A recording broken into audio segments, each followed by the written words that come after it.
Antes de empezar con el vídeo, quiero recordarte que en la descripción tienes un acceso directo al curso completo de preparación del CFA en castellano con un 15% de descuento con el código nivel 1, desarrollado íntegramente por mí para cada una de las sesiones de teoría y completamente actualizado. En el material encontrarás todas las diapositivas y módulos del curso en un formato visual, didáctico y que puedes descargar para mejorar en tu estudio del examen. Tienes el link en la descripción y recuerda poner el código de descuento. Y ahora sí, vamos con el vídeo. Muy buenos días a todos, bienvenidos a este nuevo vídeo del canal. Mi nombre es Héctor Moedano y como siempre un placer estar con todos vosotros de nuevo.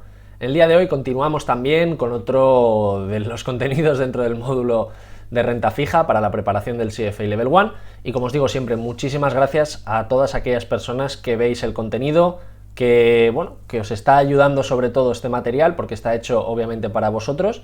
Y nada, pues muchísimas gracias a todas aquellas personas también que os molestáis en escribirme de vez en cuando, en algún correo, por LinkedIn, etcétera, porque la verdad es que me alegra mucho estar aportando a toda la comunidad. También, pues obviamente, mención especial a aquellas personas que habéis comprado el ebook, que ya sabéis que os permite poner ese granito de arena al canal y pues también ayudaros un poco con respecto a todo el tema del estudio, porque lo tenéis algo más organizado. Así que nada, vamos a pasar a otro subapartado, por decirlo así, ya sería el último con respecto a todo este módulo enorme de renta fija que hemos trabajado y en el que nos vamos a encontrar con los fundamentos del análisis de crédito. ¿Qué es esto del análisis de crédito? Pues bueno, viene a ser todas aquellas acciones o todas aquellas actividades que van orientadas a medir cuál es la posibilidad de que se produzca un incumplimiento cuando estamos prestando dinero. Esto de alguna manera pues está ya muy estandarizado, sobre todo porque cuando trabajamos con cualquier entidad de bolsa pues existe un supervisor, existe un regulador y luego lo que vamos a ver en el día de hoy que son las agencias de calificación o las agencias de rating. Claro, esto pues de alguna forma hay gente, ¿no?, que se lo cree y hay otras personas que se lo creen menos por el hecho de que independientemente de todos estos análisis de crédito, esto tampoco equivale a que si tienes un buen análisis de crédito ya no puedas quebrar. Es cierto que la probabilidad es menor, es cierto que las metodologías han avanzado muchísimo, pero no olvidemos que en el caso de la crisis subprime pues se hablaba de que había empresas que tenían un rating muy bueno y al final pues terminaron quebrando. Entonces, esta suele ser la crítica habitual y que me gusta comentar también con el tema de los vídeos. Entonces, la definición creo que es bastante clara, que sería, pues digamos, el riesgo que asume cualquier persona que va a prestar dinero en cuanto a que su capital o los intereses pues no sean devueltos. Aquí siempre nos encontramos con dos componentes principales, que son los que os he querido dejar en la slide. El primero, obviamente, es el propio riesgo de incumplimiento, la probabilidad de que la persona que nos ha solicitado fondos no nos lo pague al vencimiento, o nos lo refinancie, o nos pague o le quede por pagar ciertos cupones. Ya sabéis que sobre el papel un bono es muy bonito, pero no será ni el primero ni el último que se quede sin pagar y sobre todo ya no solo de empresas, sino también que han existido defaults a nivel soberano, como es el caso de Argentina en un par de ocasiones. Luego otro de los conceptos también relevantes es lo que se conoce como la severidad de la pérdida o el loss severity, ¿vale? Esto es lo que os vais a encontrar principalmente en los manuales del CFA. Que esto sería pues el valor total que se nos quedaría por cobrar en el caso de incumplimiento. Esto tiene también mucho que ver con lo que hemos hablado ya en el canal del value at risk, que vendría a ser pues un cálculo matemático que nos permite prever con qué probabilidad podría ocurrir un determinado default o un determinado problema con respecto a este recobro de deuda que hemos, o bien si somos obviamente los prestamistas, pues los que nos quedaríamos sin cobrar. Entonces, que lo entendamos como que esta pérdida o esta cálculo de la severidad de la pérdida, creo que estaría mejor dicho así, pues sería la cantidad monetaria que nos quedaríamos sin cobrar, o también se puede expresar como un porcentaje sobre el valor total de ese bono, es decir, si el bono o de la cantidad total que nosotros hemos prestado pues es 1.000.000 de euros, pues el porcentaje que nos quedaríamos sin cobrar en función de determinados escenarios que son probables o que son posibles, ¿no? Y obviamente luego veremos con el tema del rating que la probabilidad se amplía o se disminuye en función del rating estimado o el rating que tiene cada uno de estos activos.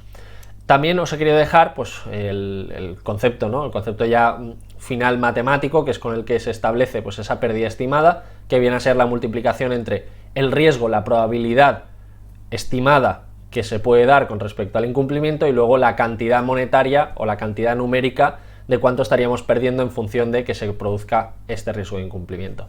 Esto, pues bueno, como veis es bastante sencillito y es más a nivel teórico que otra cosa.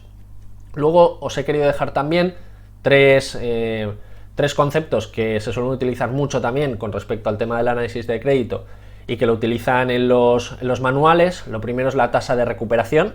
Esto es bastante importante por el hecho de que en la jerga, principalmente la renta fija, sí que es bastante empleada, y que vendría a ser el porcentaje del valor del bono que recibirá cada inversor o cada persona que se encuentra como prestamista en este caso, en el caso de incumplimiento. Si os acordáis en este aspecto, pues veíamos que a la hora de cobrar o a la hora de que existiera un default, teníamos esta formación en cascada en la cual, pues, en función, ¿no?, de si estábamos en una parte más superior, pues tendríamos mayor obligatoriedad o digamos estaríamos los primeros a la hora de cobrar, y en función de cómo nos vayamos moviendo pues tendríamos menor capacidad de recobro en el caso de un default. Esto por la vía de la deuda, y luego ya sabéis que estaría la parte del equity que incluso pues tendría menos fuerza a la hora de cobrar, ¿no? Esto ya lo hemos hablado en vídeos anteriores. Luego por último tenemos el downgrade risk y el riesgo de liquidez de mercado. En primer lugar, pues el downgrade risk viene a ser la posibilidad de que, digamos, una especie de cambio en lo que sería pues la evaluación que se hace con respecto al riesgo. Pensad que estamos hablando de que este tipo de análisis de crédito es dinámico, y lo que hoy, a 2021, por ejemplo, nos parece que es una AAA, pues a lo mejor en 2022 pues puede ser una BBB. Entonces, este dinamismo, estos cambios, esta posibilidad de tener un downgrade, pues sería este riesgo que podríamos tener de que la calificación de la deuda que nosotros pues teníamos en un principio pues se haya modificado para peor, ¿no? Por eso sería un riesgo. Y por último, como decíamos, el riesgo de liquidez de mercado, que es la posibilidad de que es cierto que un determinado, vamos a decirlo, prestatario, pues que acuda al mercado, venda sus bonos y que luego pues no pueda pagar a todos. O que en el caso de que yo me quiera ir al mercado a venderlo, digamos, vaya a la negociación, ¿no?, pura y dura, y que por estos cambios en los cuales el prestatario no puede hacer la devolución de todos ellos, pues a lo mejor no exista una cierta demanda para que nadie pues me quisiera comprar mi bono, independientemente de que yo lo esté vendiendo a un precio inferior, ¿vale? Entonces, como veis, el riesgo de crédito y el riesgo de liquidez están muy unidos, por el hecho de riesgo de crédito no me pueden pagar, riesgo de liquidez puede verse afectado por el riesgo de crédito, puesto que si yo luego voy al mercado a vender un bono, pues a lo mejor no hay nadie que me lo quiera comprar y me lo tengo que comer hasta el vencimiento, aún teniendo un riesgo mayor de impago, puesto que pues, la calidad crediticia se ha empeorado. Luego, por último, vamos a estar viendo otros conceptos también muy interesantes, como es lo que veníamos un poquito anunciando, ¿no?, en la slide anterior, que es la prioridad en el cobro de las deudas. La prioridad en el cobro de las deudas, ¿por qué es importante? Porque no todos los tipos de deuda tienen la misma prioridad para cobrar. Cuando tenemos la estructura a nivel de un balance, pues ya sabéis que tenemos, por una parte, la deuda, y en el otro tenemos el patrimonio neto. Ya sabéis que la deuda tiene mayor prioridad en el cobro que el patrimonio neto, y de hecho pues los accionistas de renta variable pues son aquellos que quedan siempre los últimos. Entonces, ¿cómo se estructura toda esta parte de la deuda para saber quién cobra antes o quién cobra después? Muy sencillo, de forma muy genérica, y luego lo vamos a ir desgranando. Tenemos lo que se conoce como deuda garantizada y luego la deuda no garantizada. La deuda garantizada además puede tener algún tipo de colateral, es decir, de algún tipo de aval, ya sea pues hipotecas, ya sea incluso el propio capital que está generando el proyecto, que pueda ser algún tipo de subordinación. Bueno, existen muchas formas de garantizar o de respaldar lo que sería la parte de la deuda. Incluso en el caso de préstamos personales podríamos estar avalando con bienes propios. Esto también sería algo bastante habitual, sobre todo en el sector bancario. Y luego tendríamos la deuda no garantizada. No obstante, si queremos irnos a conceptos más específicos, en primer lugar tenemos lo que sería pues esta deuda senior, que tendríamos en la parte superior, tanto la senior garantizada y luego en un segundo tramo la junior garantizada, pero esto la probabilidad es bastante alta con respecto a ser cobrada. Luego tendríamos deuda senior no garantizada y luego todo lo que tendría que ver con subordinada y no garantizada, ¿vale? En estos tramos ya más subordinados junior, etcétera, pues bueno, aquí ya tendríamos menor probabilidad de cobrar. También una cosa interesante con respecto a la rentabilidad, pues ya sabéis que es inversamente proporcional. Estos tramos que tienen mayor riesgo, pues también lo más probable es que tenga una mayor yield o un mayor retorno estimado.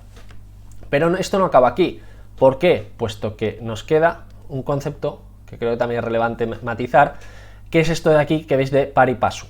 Esto significa que todos estos ítems que veis aquí, todos los bonistas que estén en cada uno de estos paquetitos, entre todos tienen los mismos derechos.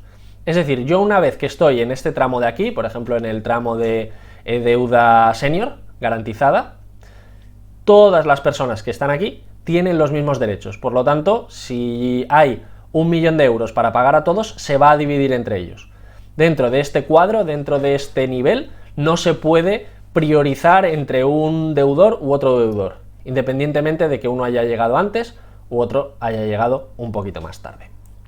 Y luego, por último, vamos a hablar de estas agencias de rating y de calificación sobre las cuales pues, se estructura prácticamente todo lo que sería pues, el análisis de crédito.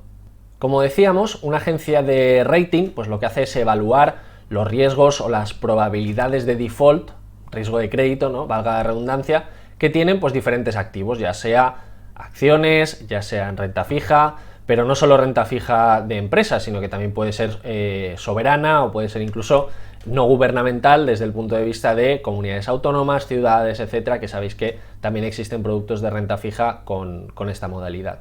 Entonces, sus valoraciones o digamos estas calificaciones que dan tanto Moody's, Standard & Poor's, Fitch, bueno, tenéis aquí pues las tres principales, que son las que más se utilizan a nivel global, pues lo que determinan es ese riesgo de impago o de posibilidad de que la solvencia de aquella persona a la que hemos dado dinero, a la que hemos financiado por la vía de la deuda, pues tenga complicaciones o no a la hora de devolvernos el importe que le hemos prestado.